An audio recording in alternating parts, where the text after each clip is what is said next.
Have you ever been in that situation where you're just at the lowest point in your life? You're looking for support, you're looking for help, you don't know how to do it. The world's crumbling around you.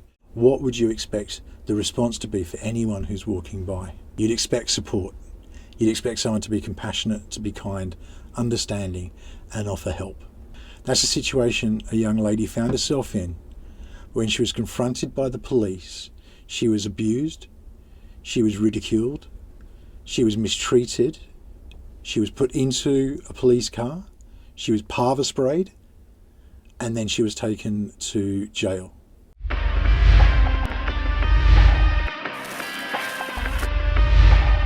At no point was she treated with any humanity. Before we go on any further, I want to start this video by saying I really respect the police, and I think they have an incredibly hard job to do, especially as more funding cuts have come from governments and councils. They're more and more finding themselves in a position where they've got to pay paramedic, they've got to pay police officer, they've got to pay counsellor, they've got to pay listening ear, therapist, all in this one job. And they're supposed to be there supporting us as a community to be safe and prevent crime. The problem is they're not really being allowed to do that. So I watched with interest last week as Channel 4 put on a show called To Catch a Copper, all about the internal investigations and accusations of misconduct and how they're dealt with internally with the police force. And they focused on mental health. There were a few stories in this particular episode.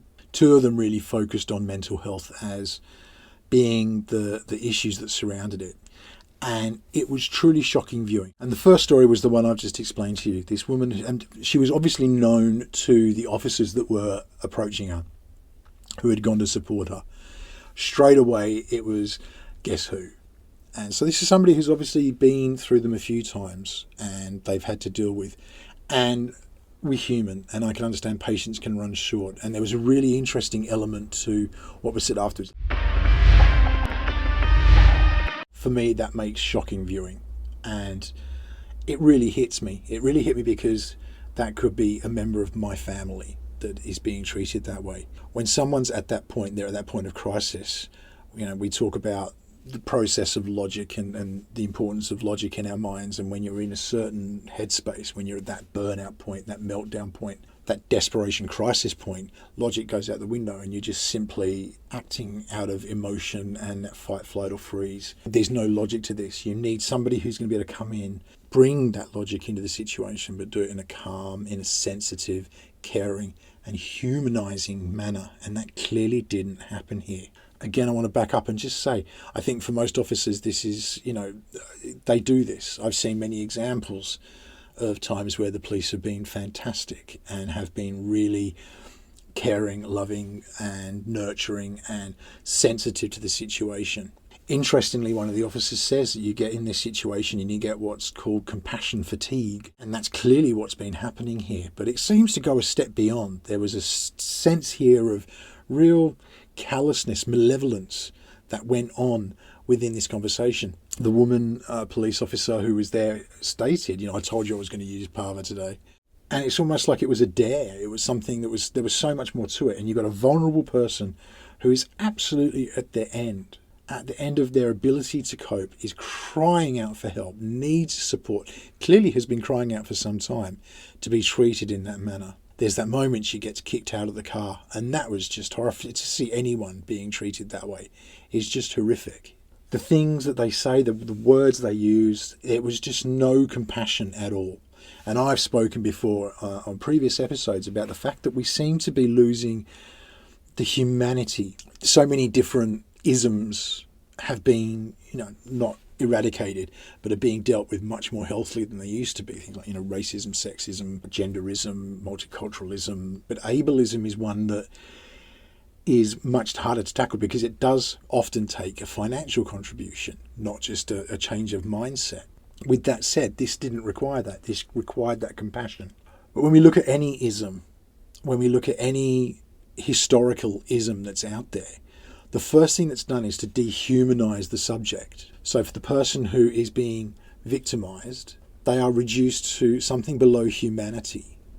And we've seen it used by dictators in the past. We've seen it used by so many evil people in the past, where if you make someone less than human, then it's much easier to be very detached. Police have to be detached to a certain degree. They've got to go home and sleep at night with the things that they see. And I thought a really important point that was made throughout the episode, and I do recommend you go and watch it. When you're a police officer, no one calls to say, I just wanted to let you know I'm having a great day. And you'd probably be done for wasting police time if you did. Just wanted to let you know I'm having a good day today, don't you worry about me. What the result of that is that people who are calling are at their crisis point almost all the time. You're always seeing people at their worst moment or their worst version of themselves. You're either dealing with criminals or people who are at their end of being able to cope. And like I said before, with cuts to funding and all that kind of stuff, this stuff all bubbles away and makes the police responsible for jobs that they shouldn't really be responsible for. It's where social services should be stepping in. It's where paramedics should be stepping in. But there's not enough funding. We've got waits on ambulances. And so the police are becoming this, focal point to get there first and deal with it. And they haven't necessarily had adequate training. That wasn't the case in this scenario because it was stated, they're taught to treat people with compassion, taught to deal with these situations in a compassionate, humanising way, and that wasn't followed. I think this is reflective of something far deeper in society, and it comes back to that dehumanising. I've spoken before, and I look back at the person I was once when I was younger, when I was, in my teens, early 20s, those kind of ages where you feel indestructible, but you're kind of arrogant as well, and I think I was definitely in that ballpark, and the way I thought about people and treated people was very different to how I do so now. That reflection has come in because of the world that I'm now in, having been thrust into this neurodivergent, disability-focused world and seeing just the awesome people that are out there and the awesome things that are being done really, really makes a difference. Totally made a difference to how I see the world and the compassion that I feel. When you're in these roles which require constant need to overcome people's worst moments, you do get that compassion fatigue. You have to be able to compartmentalise it because you can't carry it with you. But there's a danger in that where it becomes just simply so detached that it's completely, like they said in the show, benevolent. It almost felt like this poor girl was just being egged on. This was compounded by the second story of mental health they had in there. A woman who'd been hospitalised voluntarily. She'd gone in because she'd recognised she needed help. She left the hospital. And after leaving the hospital have contacted the police saying, we've got a vulnerable person out there and we're very worried. And this one, to me, was just as horrifying. And the reason it was just as horrifying is because of the language used, the way they talked about her, making fun of her when she wet herself. She was screaming. And in both of these instances, there was so much screaming, so much force used. And it was just felt totally unnecessary. The situation could so easily have been de-escalated had there been some compassion and some proper techniques of de-escalation used, some sympathy, some empathy, some understanding. And we're here for you, we want to help you, and you don't want to do this, do you? So let's get you to somewhere safe and let's see how we can go on and help you from there. Those words, calming, assuring, understanding that support's going to follow. And it's, it seems simple, and I don't envy any police officer in that situation, but this isn't just about the police. I think this is in general. I think we see this lack of compassion spilling out. The trouble is it all gets fed on the internet now, doesn't it? I think we tend to see outside more compassion because everyone focuses in trolling on the internet and saying horrible things because it's anonymised to some degree and you can say whatever you like and no one's going to really hammer you down for it. You can, just make another account. It's just a really horrible way that the internet has developed in that. And it's one of the downsides to social media. But there is this bullying and this ableism that goes on, this dehumanisation of all people that are just seen as different. The show itself focused on the fact that this is being handled within the police force and how they've done so. Very interesting for me to see the reactions of the investigating officers who were involved with this. And in these two cases, they were both acknowledged that this is just not on. This is not acceptable. I've been at my low points. I've had those moments where, I've shared it before on this podcast and explained that I'd been at my lowest point. I was ready to, and I had the self-awareness to know this isn't healthy and I need to talk to someone. We're not all in that situation. Logic's gone, and so it's fight, flight or freeze combined with your emotions. and those two just constantly egging each other on to a point of complete desperation. You're not thinking clearly. When you're at that point, that's where support's needed. They call it crisis for a reason. You're at a crisis point. Watching the show just saddened me that we're in a society where this happens so often. And as I say, this isn't meant to be a dig at the police. This was 2 examples, and there are many other examples of things that have been handled really well.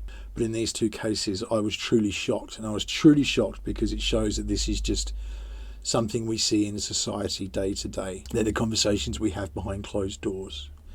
And it's just devastating to me. That could have been my daughter, that could have been my wife, could have been my son, could have been anyone I know in that situation. How would I want them to have been treated, and what support would I like to see them receive? And that's the question that hangs on to me. If you are facing crisis, if you're in a situation where you feel there is support out there, I will put a list of mental health charities in the description that you can go and click on and reach out to the people that you need to reach out to. You matter. And I want to make that absolutely clear. It's so important that you matter. And there are people out there who do love and do care for you and do want to support you.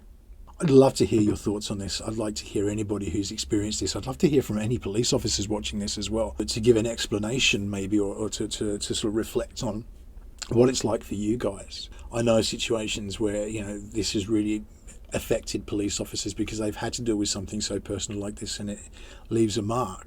How do you deal with that? Love to hear it in the comments. Likewise, if you've been in these situations, if you've got positive stories about how you've been supported, please put it in the comments. If you've got any negative stories similar to these ones, please put it in the comments. We'd love to hear. It's something I'd love to share more on. I will see you on the next episode. Please do stay safe in the meantime.